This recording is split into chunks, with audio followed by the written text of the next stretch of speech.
प्रिय विद्यार्थियों, आज मैं डॉक्टर राजकुमार चतुर्वेदी बीए पार्ट सेकंड और थर्ड तथा पॉपुलेशन ज्योग्राफी पढ़ने वाले विद्यार्थियों के लिए भारत की जनसंख्या प्रदेशों के बारे में यह वीडियो निवेदन कर रहा हूँ। भारत में जो जनसंख्या प्रदेश के बारे में जो अध्ययन मिलता है, सामान्यतया पुस्तकों में राज्यों के घनत्व के अनुसार उसका अलग अलग प्रकार से वितरण दिखाया जाता है। परंतु इस वीडियो में मैं आप लोगों को निवेदन कर रहा हूँ कि भारत की जनसंख्या घनत्व को ठीक प्रकार से समझना है या भारतीय जनसंख्या प्रदेशों को ठीक प्रकार से समझना है तो हमें ज़िले के अनुसार उनके घनत्व को समझना पड़ेगा और किस क्षेत्र में कौन से ज़िले हैं अवस्थित हैं, उसमें कितना घनत्व है। तो इनमें प्राकृतिक दशाओं का भी बहुत बड़ा और रोल होता है। इस प्रकार से जनसंख्या प्रदेशों को यदि हम लोग विभाजित करें तो सबसे पहले उच्च घनत्व वाले जनसंख्या प्रदेश हमें दिखाई देते हैं। उच्च जनसंख्या घनत्व वालों में गंगा यमुना का मैदानी प्रदेश, हम सबको मालूम है, उत्तर प्रदेश, बिहार, पश्चिमी बंगाल, यहाँ पर जनसंख्या घनत्व लगभग 1000 व्यक्ति प्रति वर्ग किलोमीटर से भी अधिक है। दूसरा है सिंधु सतलज का मैदान। इस क्षेत्र में हरियाणा, पंजाब, ये जो भाग है, इस भाग में जनसंख्या घनत्व 200 से अधिक, 250 से अधिक, कहीं कहीं तो 500 से भी अधिक, अर्थात ये जो क्षेत्र है ये भी अधिक घनत्व वाला है। मालाबार तट प्रदेश, ये मालाबार तट प्रदेश यानी केरल वाला जो क्षेत्र है, यह भी लगभग 800 से अधिक जनसंख्या घनत्व वाला प्रदेश है।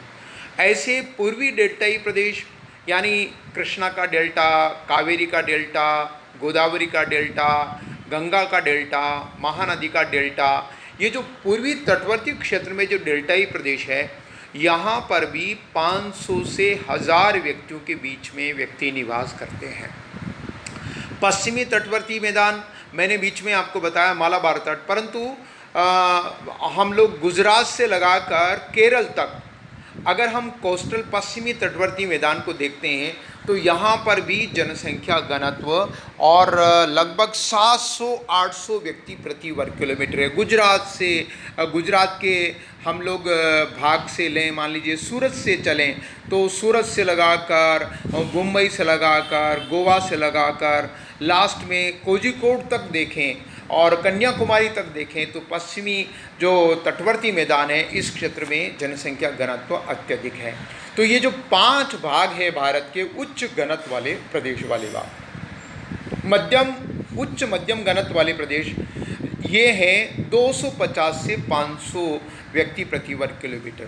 इसमें हम लोग राजस्थान के चंबल प्रदेश से लगाकर छोटा नागपुर पठार तक से दक्षिण में जो हमारा मध्यवर्ती पर्वत वाले भाग को छोड़कर और पठारी भाग है, संपूर्ण दक्षिणी पठार जो है हमारा प्रायद्वीपीय पठार है, इसमें छोटा नागपुर पठार से लगाकर मध्य प्रदेश, महाराष्ट्र, गुजरात, कर्नाटक, आंध्र, तेलंगाना, मध्यवर्ती तमिलनाडु, झारखंड, उड़ीसा, ये जो राज्य हैं, इन सब राज्यों में 250 से 500 के बीच में जनसंख्या घनत्व है।